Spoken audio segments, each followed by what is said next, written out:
اسرائیل نے ایک بار پھر عالمی قوانین کو پست پشت ڈالتے ہوئے فلسطینیوں کے خلاف ایک انتہائی متنازع اور ظالمانہ قانون نافذ کر دیا ہے۔ اس قانون کے تحت اب فلسطینیوں کو سزائے موت دی جا سکے گی۔ اس قانون کے سب سے زیادہ خطرناک اور متنازع شق یہ رکھی گئی ہے کہ یہ صرف فلسطینیوں پر لاگو ہوگا، جبکہ اسرائیلی شہریوں کے لیے اس میں کوئی ذکر موجود نہیں ہے۔ انسانی حقوق کی عالمی تنظیموں نے اسے کھلی نسل پرستی اور انسانی حقوق کی بدترین خلاف ورزی قرار دیا ہے۔ ماہرین کا کہنا ہے کہ اسرائیل اس قانون کے ذریعے نہتے فلسطینیوں کی آواز کو دبانا چاہتے ہیں اور انہیں مزید خوف زدہ کرنے کی کوشش کر رہا ہے۔ اس اقدام سے خطے میں پہلے سے موجود تناؤ اور کشیدگی میں مزید اضافے کا خدشہ پیدا ہو گیا ہے۔ فلسطینی قیادت نے اسے بین الاقوامی برادری کے لیے ایک بڑا امتحان قرار دیا ہے کہ وہ اسرائیل کے اس جابرانہ سلوک کے خلاف کب آواز اٹھائیں گے۔ یہ قانون انسانی حقوق کے بین الاقوامی میثاق کے بھی مکمل خلاف ہے، جس کی ہر سطح پر مذمت کی جا رہی ہے۔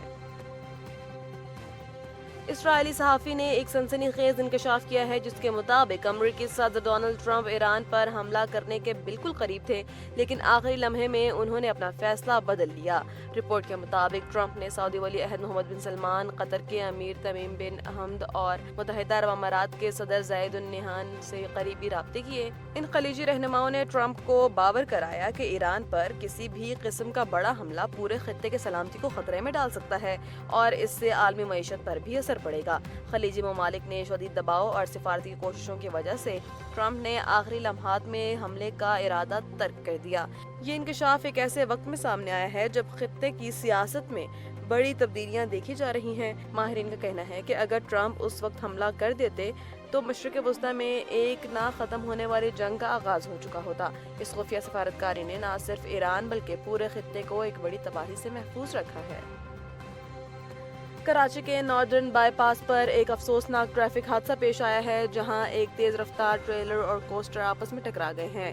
اس حادثے کے نتیجے میں ٹریفک کی روانی بری طرح متاثر ہوئی ہے اور یوسف کوٹ کے مقام پر گاڑیوں کی لمبی قطاریں لگ گئی ہیں۔ عینی شاہدین کے مطابق تصادم اتنا شدید تھا کہ دونوں گاڑیاں سڑک کے درمیان میں ہی پھنس گئیں، جس سے گزرنا مشکل ہو گیا۔ پولیس اور مقامی انتظامیہ موقع پر پہنچ چکی ہے اور ٹریفک کو متبادل راستوں پر منتقل کرنے کی کوشش کی جا رہی ہے تاکہ عام شہریوں کو زیادہ دشواری کا سامنا نہ کرنا پڑے۔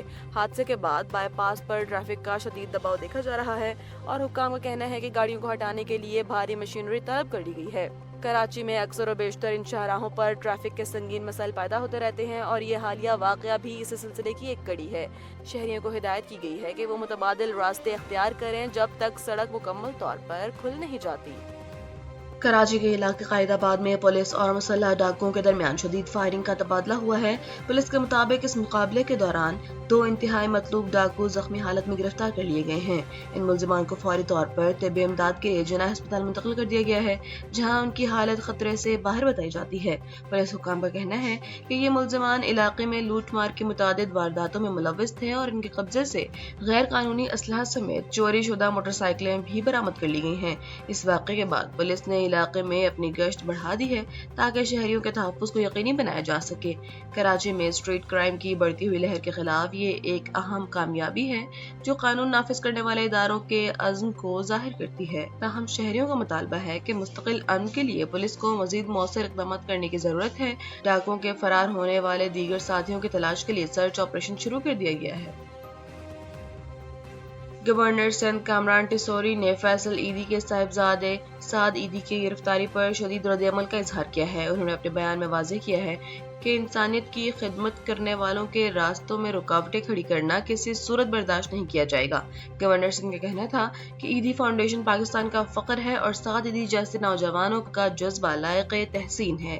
دوسری جانب سیاسی رہنما نہال ہاشمی کا کہنا تھا کہ پوری پاکستانی قوم انسانیت کی خدمت کرنے والے ہر فرد کے ساتھ مضبوطی سے کھڑی ہے۔ اس گرفتاری سے فلاحی کاموں میں مصروف سماجی کارکنوں میں تشویش کی لہر دوڑ گئی ہے۔ یہ معاملہ سوشل میڈیا پر بھی کافی زیر بحث ہے، جہاں لوگ ایدھی خاندان کے خدمات کو خراج تحسین پیش کر رہے ہیں۔ حکام کا کہنا ہے کہ قانون سب کے لیے برابر ہے، لیکن فلاحی اداروں کے وقار کا خیال رکھنا بھی ضروری ہے۔ اس واقعے نے حکومت اور سماجی اداروں کے درمیان تعلقات پر نئی بحث چھیڑ دی ہے۔ امریکی صدر ڈونلڈ ٹرمپ نے ایران کے حوالے سے ایک انتہائی سخت بیان جاری کیا ہے، جس میں انہوں نے واضح کیا ہے کہ اگر تہران کے ساتھ کوئی قابل قبول یا